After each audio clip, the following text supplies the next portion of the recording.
नमस्कार, inside out के एक और एपिसोड के साथ हाजिर हूं मैं राज ठाकुर आपके साथ। दुनिया में पिछले कुछ सालों से युद्ध के हालात बने हुए हैं।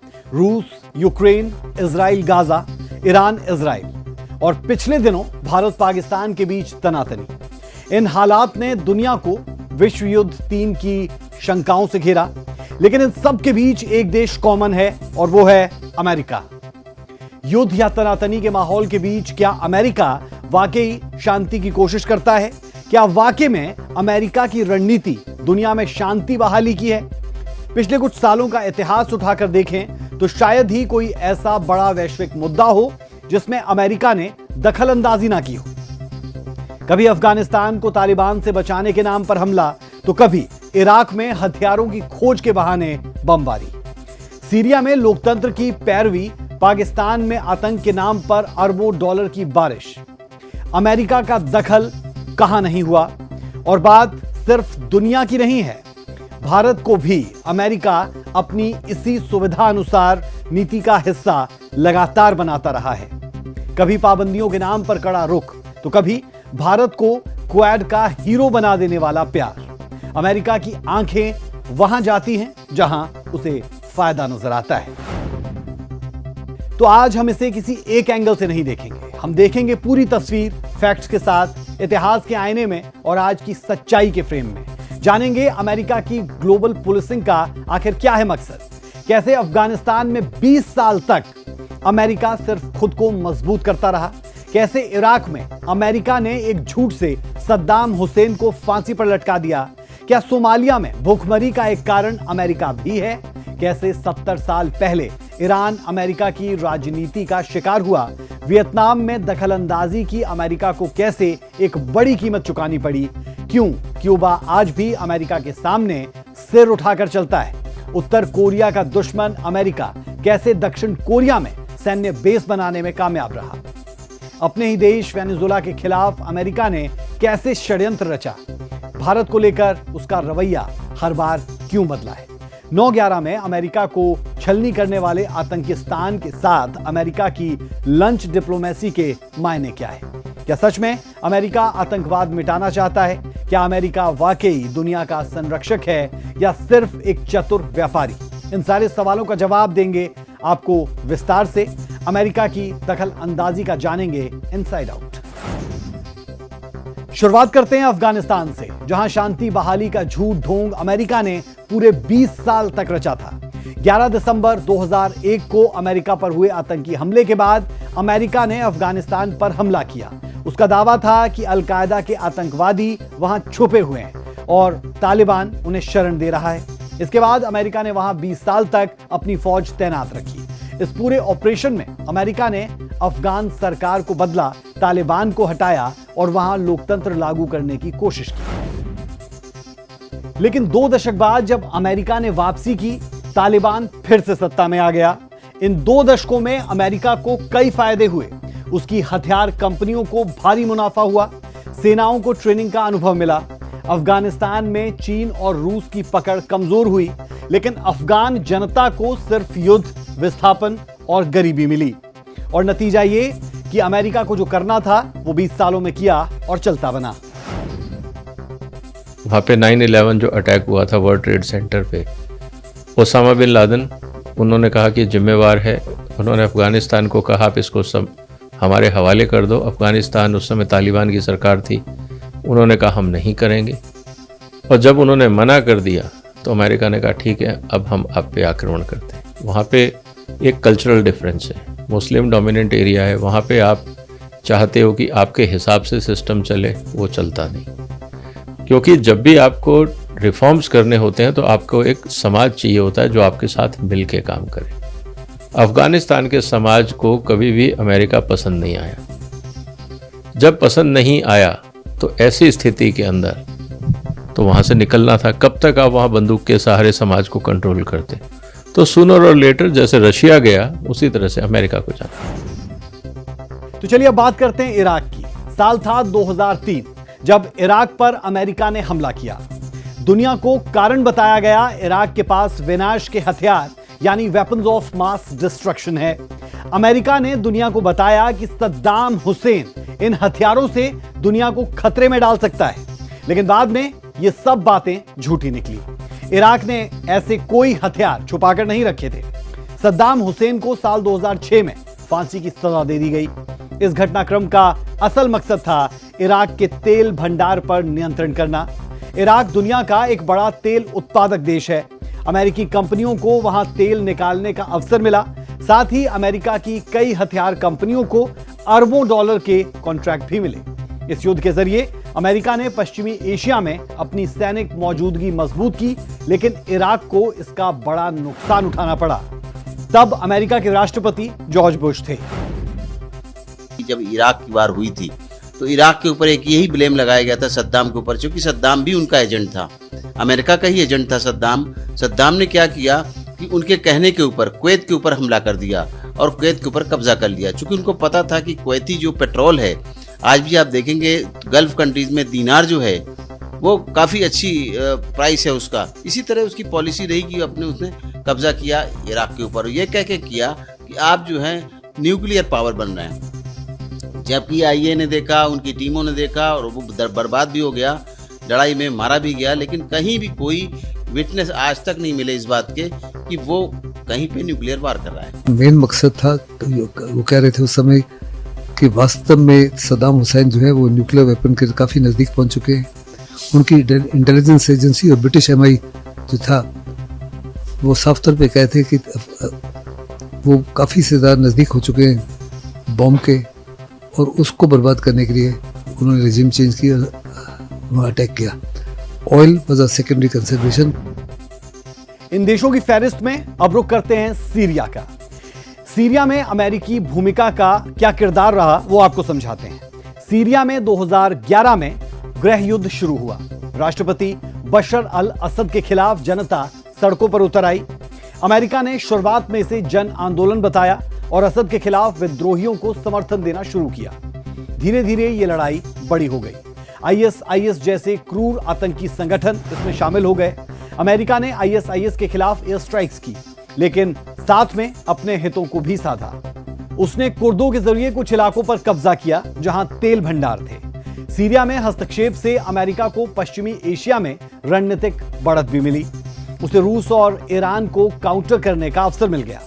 सीरिया के कुछ तेल क्षेत्रों पर अप्रत्यक्ष नियंत्रण भी अमेरिका ने हासिल किया, लेकिन इससे सीरिया पूरी तरह तबाह हो गया। लाखों लोग मारे गए, लाखों शरणार्थी बन गए। अब बात लीबिया की। लीबिया में साल 2011 में एक विद्रोह शुरू हुआ, जिसकी शुरुआत अरब स्प्रिंग मूवमेंट से हुई। अमेरिका और नाटो देशों ने इसे लोकतंत्र की लड़ाई बताया। अमेरिका ने कहा कि तानाशाह मुअम्मर गद्दाफी अपने ही लोगों पर अत्याचार कर रहे हैं, इसीलिए उनकी सरकार को हटाना बेहद जरूरी है। पर असल बात यह थी कि गद्दाफी ने पश्चिमी देशों को नजरअंदाज करना शुरू कर दिया था।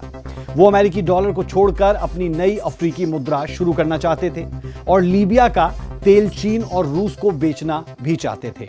बस यहीं से गद्दाफी अमेरिका की आंखों में खटकने लगे।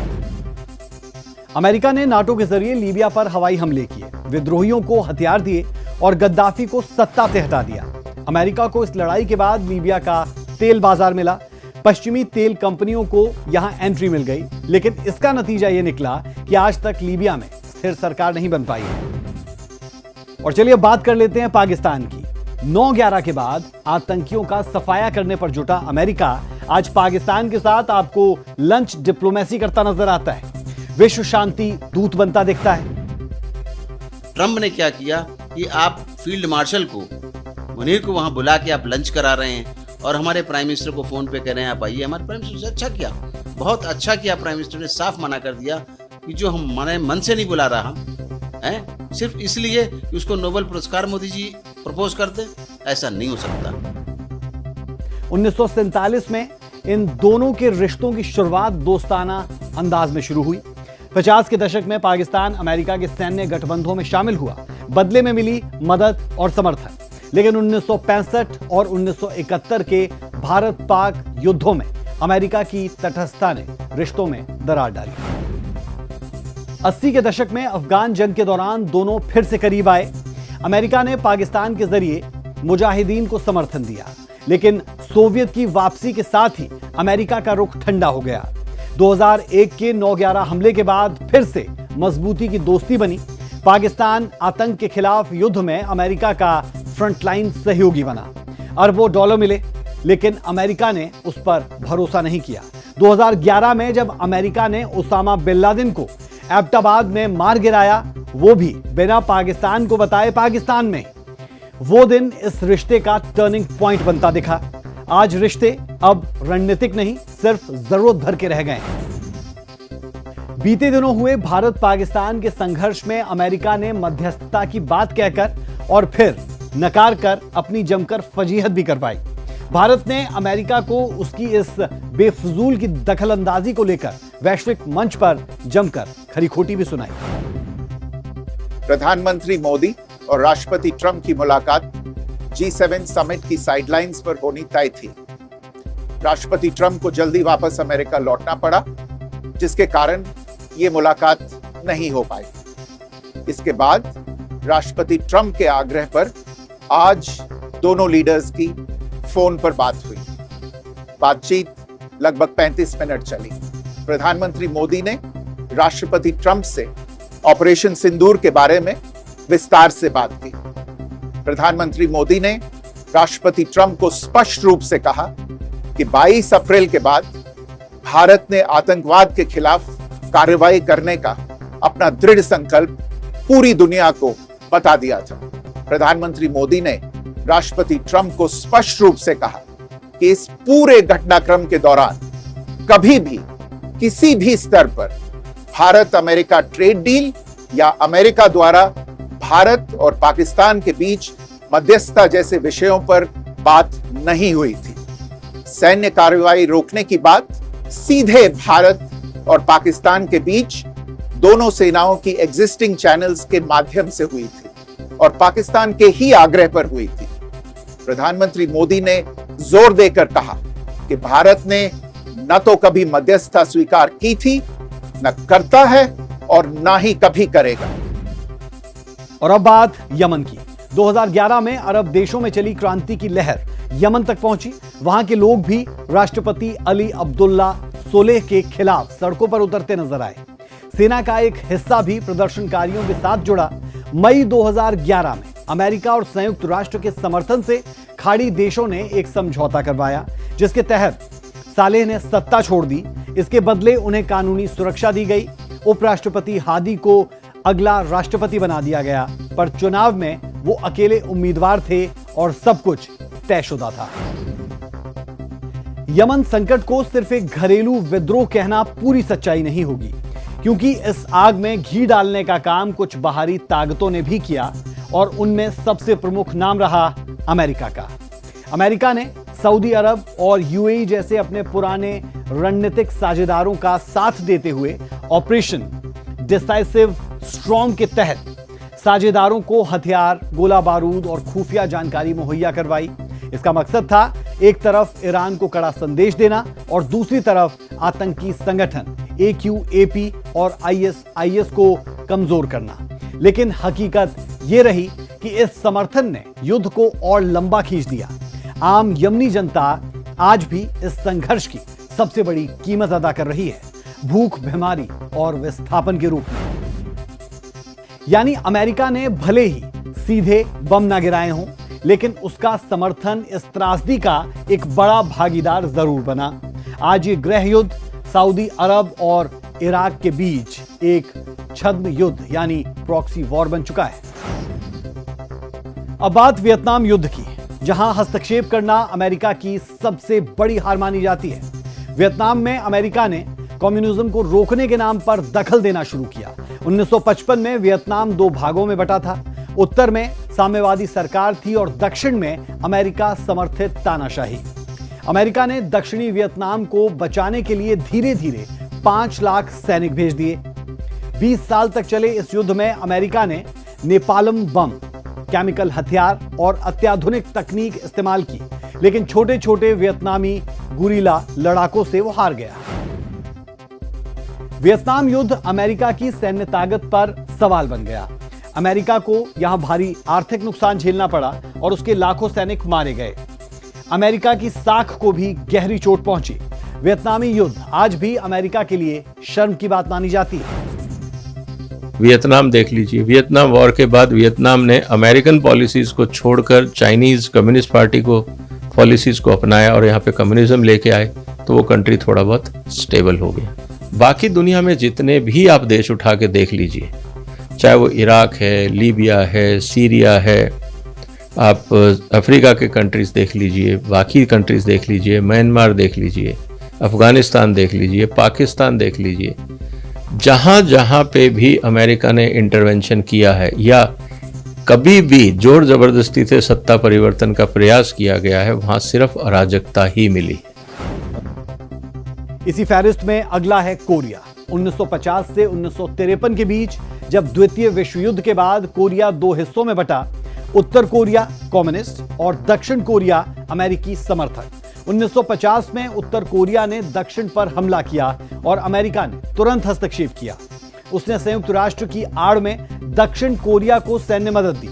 इस युद्ध में लाखों लोग मारे गए और अंत में युद्ध बिना किसी नतीजे के ही 1953 में विराम समझौते पर रुका। आज भी उत्तर और दक्षिण कोरिया के बीच सीमा सबसे सख्त और सैनिकों से लैस बॉर्डर रहते हैं। इस हस्तक्षेप की वजह से दक्षिण कोरिया में अमेरिका का एक बड़ा सैन्य बेस है। इसके अलावा दक्षिण कोरिया के जरिए चीन और रूस को एशिया में रोकने का एक रास्ता भी खुला। आज भी अमेरिका दक्षिण कोरिया में हजारों सैनिक तैनात किए बैठा है। अब बात करते हैं वेनेजुएला की। वेनेजुएला दक्षिण अमेरिका का एक ऐसा देश है जिसके पास दुनिया के सबसे बड़े तेल भंडार है। जब राष्ट्रपति ह्यूगो चावेज और बाद में निकोलस मादुरो ने अमेरिका विरोधी नीतियां अपनाई, तब अमेरिका ने उन्हें तानाशाह बताना शुरू कर दिया। अमेरिका ने उस पर आर्थिक प्रतिबंध लगाए, विपक्ष को समर्थन दिया और तख्ता पलट के प्रयासों में भी पूरी मदद की। कई बार मादुरो को हटाने की कोशिशें हुई, लेकिन सत्ता में बदलाव नहीं हो पाया।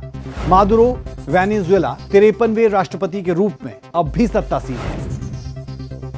अमेरिका यहां तेल पर नियंत्रण चाहता था, रूस और चीन के प्रभाव को रोकना चाहता था, लेकिन बदले में उसे चोट मिली। अमेरिकी हस्तक्षेप के चलते उनकी कंपनियों को तेल एक्सपोर्ट बंद हो गया। आर्थिक प्रतिबंधों के बावजूद वेनेजुएला रूस के करीब चला गया। अगला देश है क्यूबा। 1959 में जब फिदेल कास्ट्रो ने क्यूबा में क्रांति की और साम्यवादी सरकार बनाई, तो यह अमेरिका के लिए सबसे बड़ी चुनौती बन गया, क्योंकि क्यूबा अमेरिका से सिर्फ 150 किलोमीटर की दूरी पर है। अमेरिका ने 1961 में बे ऑफ पिग्स इन्वेजन के जरिए कास्ट्रो की सरकार को गिराने की कोशिश रची, लेकिन वो नाकाम रहे। इसके बाद क्यूबा ने रूस से मदद ली और 1962 में हुआ क्यूबा मिसाइल संकट, जो दुनिया को तीसरे विश्व युद्ध के सबसे करीब ले गया। अमेरिका ने क्यूबा पर कई आर्थिक प्रतिबंध लगा दिए, जो आज तक जारी है। अब बात सोमालिया की। अफ्रीकी देश सोमालिया में अमेरिका ने 1992 में दखल देना शुरू किया। कारण बताया मानवता की रक्षा, भूख से मर रहे लोगों तक राहत पहुंचाना। लेकिन जल्द ही अमेरिका ने खुद को गृहयुद्ध और आतंकवाद के बीच फंसा हुआ पाया। 1993 में ब्लैक हॉक टाउन नाम की घटना में अमेरिकी सैनिकों को भारी नुकसान हुआ। इसने अमेरिका को झकझोर कर रख दिया। अमेरिका ने वहां से फौज हटा ली, लेकिन फिर 2000 के दशक में अल शबाब जैसे आतंकी संगठन के खिलाफ ड्रोन स्ट्राइक शुरू कर दी। सोमालिया के जरिए अमेरिका ने अपने आतंक विरोधी वैश्विक एजेंडे को मजबूत करने का काम किया, लेकिन सोमालिया आज भी एक अस्थिर हिंसाग्रस्त देश है, जहां अमेरिका की मौजूदगी अब भी विवाद है। चलिए बात कर लेते हैं ईरान की। अमेरिका की यह दुश्मनी बहुत पुरानी है। हां, चाल अब नई चली जा रही है। ईरान और अमेरिका की दुश्मनी 70 साल से पुरानी है। 1953 में अमेरिका और ब्रिटेन ने मिलकर ईरान की लोकतांत्रिक सरकार को गिराया, क्योंकि उसने अपने तेल संसाधनों को राष्ट्रीय संपत्ति घोषित कर दिया था। अमेरिका ने वहां पर शाह को सत्ता में बिठाया, जो अमेरिका का समर्थक था। 1979 में शाह के खिलाफ क्रांति हुई और इस्लामिक रिपब्लिक बनी। तभी से ईरान और अमेरिका एक दूसरे के दुश्मन बन गए। अमेरिका ने ईरान पर प्रतिबंध लगाए, परमाणु कार्यक्रम पर आपत्ति जताई और उसके दुश्मनों को समर्थन देना शुरू किया। 2020 में अमेरिका ने ईरान के जनरल कासिम सुलेमानी को मार गिराया, जिससे तनाव और बढ़ा। ईरान आज भी अमेरिका को खुली चुनौती देता है। ईरान इजराइल संघर्ष में अमेरिका का इजराइल को पूरा समर्थन रहा। दोनों ने मिलकर ईरान के न्यूक्लियर प्रोजेक्ट्स को भारी नुकसान पहुंचाया। हालांकि ईरान की ओर से भी मुंहतोड़ जवाब देने में कोई कोर कसर नहीं छोड़ी गई। देखिए, अमेरिका को इस बात का पता है कि अगर लड़ाई लंबी चलती है तो खर्चा उसका होगा, चाहे इजराइल लड़ रहा है। प्रेसिडेंट ट्रंप है एक दुकानदार, वो घाटे का सौदा नहीं करते।